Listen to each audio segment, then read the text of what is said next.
today we're going to talk about your new patient phone script and how to improve it so you can book more patients who convert and close more cases for your dental office. Now, the first thing you should ask yourself is, do you have a new patient phone script?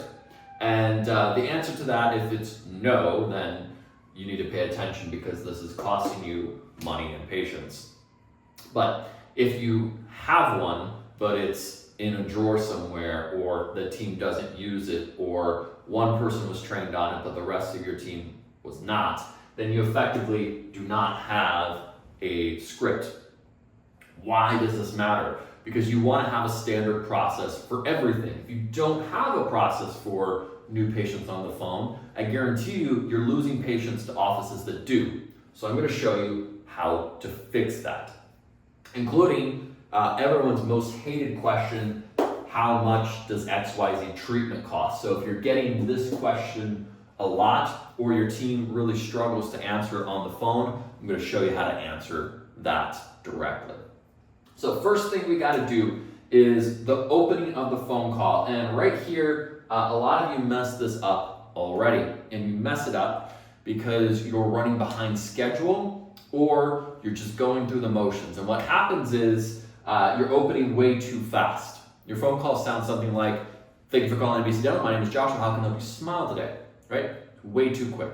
So the first thing you gotta do is this needs to be slow. You should answer the phone slowly. And this is really, really important, especially if you're presenting and you're offering higher value cases. I'm talking about perio cases, high-end orthodontic cases, veneer cases, and especially implant full arch cases. You have to answer the phone slowly. Because think about it, if you're spending $20 or $30 or $40,000, do you want to be processed like every other customer service? Or do you want to be given a premium level of attention? So if you're offering those services, you need to also offer a premium level of attention to your patient. Why? Because if you don't, some other office will, and your patients are absolutely calling around to see who they like the best. So if you were answering the phone too quickly, it's probably why you're lacking, especially on the higher end bookings. Next thing you need to do is get the patient's name. And I don't mean spell your first and last name so you can put it into your system. It's not about that. You need to know your patient's name so you can repeat it throughout your call, right? So a lot of new patients will not introduce themselves. In fact, one of the ways that I sort between existing patient and new patient phone calls is, does the person introduce themselves? Because 9 times out of 10, when the patient says, "Oh, hi, my name is John Smith," it's followed by, "and you put a crown on 6 months ago," or "I need to schedule my next cleaning," because John Smith is an existing patient. Usually your new patients don't introduce themselves. You need to ask the name. So just say, "Hey, who do I have the pleasure of speaking to?" You want to get the patient's name so you can repeat it again and again and again. Because everyone's favorite word in whatever language they speak is their own name. So if you don't even know your patient's name, how are you going to build rapport throughout your entire phone call? So regardless of what you actually say here, and by the way, I like, "Hello, my name is Joshua. Thank you for calling ABC Dental Practice. How can I help you smile today?" You can use that or any variation, but you need to say it slowly, and you immediately want to get the patient's name. These things are critical. Okay, so assuming you've aced your opening, we now need to take a look at your discovery. And this area gets missed entirely. So you know this if your office just immediately goes straight to the appointment, right? Like if you're skipping this and you're going straight down here to the appointment, and you don't do discovery, not only will your booking rates be low, but so will your show rates. And that's because the patient doesn't feel like you care.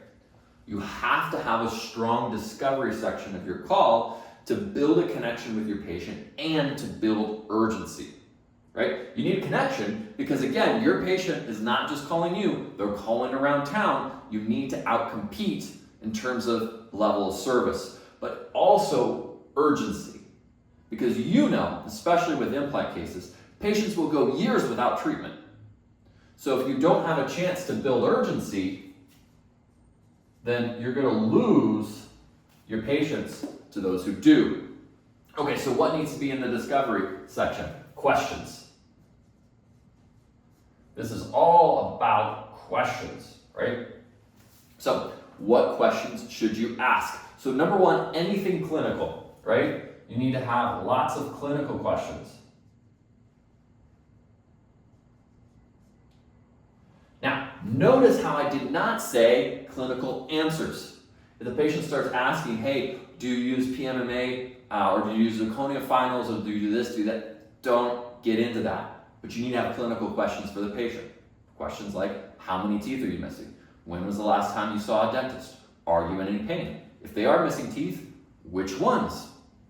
All right, how did they come out? All these questions, you need to have lots and lots of clinical questions, right? And the reason is twofold. Number one, if you don't, then you lose control of the call very quickly because the patient might have some of their own questions. And number two, this shows the patient you care, right? Like it matters to you. So why do we need to stay in control of the call? Well, the reason is because you need to be able to defeat this question here and stay in rapport. So the only way you can get past this price question without breaking rapport is to give a positive answer to it. Now, you might be sitting there saying, okay, well, that's all well and great, but if I tell my patient a double arch costs $40,000, they don't have a book. I agree. But we're not going to tell them a double arch costs $40,000. What we're not going to do either is we're going to tell them, oh, you have to come in. We don't give prices over the phone. You have to see the doctor, right? You're not going to say any of this.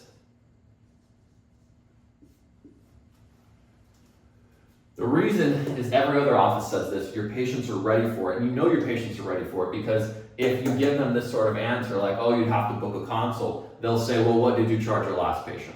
Or can you give me a ballpark, right? They'll have follow-up questions to this. So we have to give them something that's positive. And I'll show you the answer right here to how much does it cost is right here. We're gonna say, I would love to help you find out.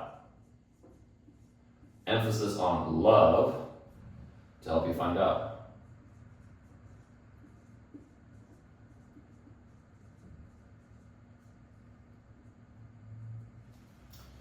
Why are we going to tell the patient we would love to help them find out? Because it immediately allows us to go back to our clinical questions. If the patient says, how much do implants cost? And I say, I would love to help you find out, how many teeth are you missing?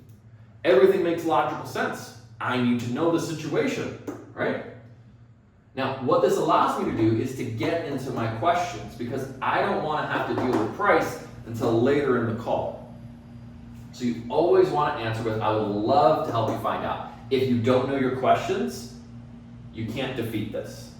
So you really need to practice your clinical level questions. If your front office is not doing that, you need to drill that with them. Now, the other type of questions you need to be asking are emotional questions. These are the motivating questions that get the patient to actually engage with you and to want to do the treatment. These are things like what they're able to eat, pain, good night's sleep, and the big one, embarrassment.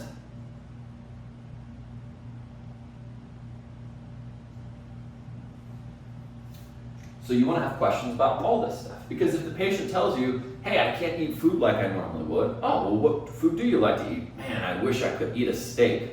Boom. There's a reason the patient wants treatment, right? Do other people ever notice or comment on your smile, right? This is big for ortho, it's big for implant, it's big for veneers, right? All of this comes down to how I feel because the patient is ultimately never buying treatment. They're buying a change in lifestyle, their before and their after. So if you don't have your emotional questions and it's just clinical, then they're never going to be motivated, right? So if you feel like your show rate is really low, you need to start asking your emotional questions on the phone call. Okay, so now that you've done all this work, we need to move to booking the appointment, but we're going to do it in control. So instead of just saying, when would you like to come in, we're going to tell the patient that we need them to come in, right? We're going to express our concern.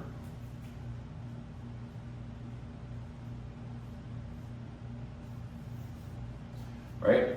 To get to the appointment, we need to express concern. Now, the reason this is key is, if you just say, hey, when you want to come in, blah, blah, blah, there's not a lot of motivation. We're going to tell the patient, hey, look, it's been 2 years that you've been missing these teeth. We really need to see what's going on. Come into the office, right? Oh my gosh, you're in so much pain. I'm really worried about you. I need you to come in. It's been over a year since your last cleaning. I'm really concerned. You need to book an appointment. So we're telling the patient that we're worried about their situation based on the clinical questions. So if you don't ask clinical questions, you can never express concern, which means you're out of control booking the appointments, which means you'll book less appointments, and the ones you do book will show up at a lower rate. So you have to know your clinical questions. Now, if you want to make this more powerful, you add the emotional reasons. Hey, I'm really worried about you. You haven't been able to eat good for the last 6 months. Boom, we now know their emotional reasons, so we can tie this into our appointment. Now see how this is getting loaded up, right? We're adding a ton of weight here, right? And now this is going to land, because this is not just, oh, you should come into the office. This is backed by lots of reasons why the patient should come in. And this also allows you to defeat the pricing question as well, because what will tend to happen, even when you ask your questions good, is you come to offer the appointment and the patient will come back with, well, aren't you going to tell me the price, right? Now we have all this and we've loaded up the concern and we say, look, I don't know. What you're telling me, this sounds really bad. It could be a whole lot of things. I need to know if there's still good bone. I want to know if you're even a good candidate for Invisalign, right? We're loading up with concern. This allows you to defeat that. Also, by the way, if you offer a free consultation, never ever tell them it's a free consultation. Always tell them you will waive the fee.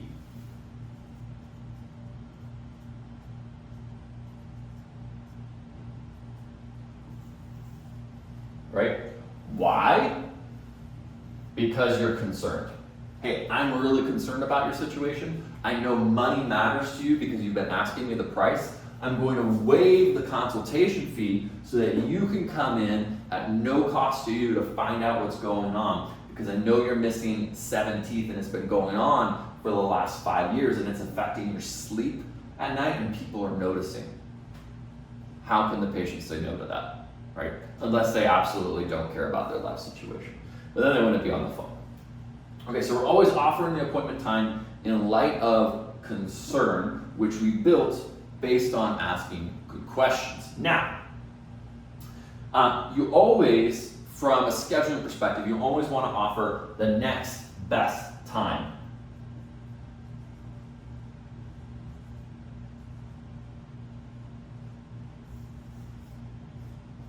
Right? Don't ask the patient, hey, when do you want to come in? Tell them, I have an availability on Monday at 9, or my next open slot is tomorrow at 2 p.m. Because this helps you optimize your calendar and it keeps the appointment time short. So you don't have patients saying, oh, well, book me next month. No, just go ahead and offer. If they need something else, they'll tell you. You want to be direct here. We've done so much work. You don't want to give up control of the call just to let the patient tell you at that time. Just offer it, and it helps the patient out. Okay, lastly, confirming the appointment. Now, you might be thinking, well, is it confirming the appointment something that I do before the patient comes in? Yes, but it's also something you do before you get off the phone. And you're probably not doing this. If you're not doing this, you're going to have low show rates, right? So you need all of this to book the appointment, but you also need this to get good show rates. So if you're not confirming, here's what you're going to do. We're going to ask about obstacles.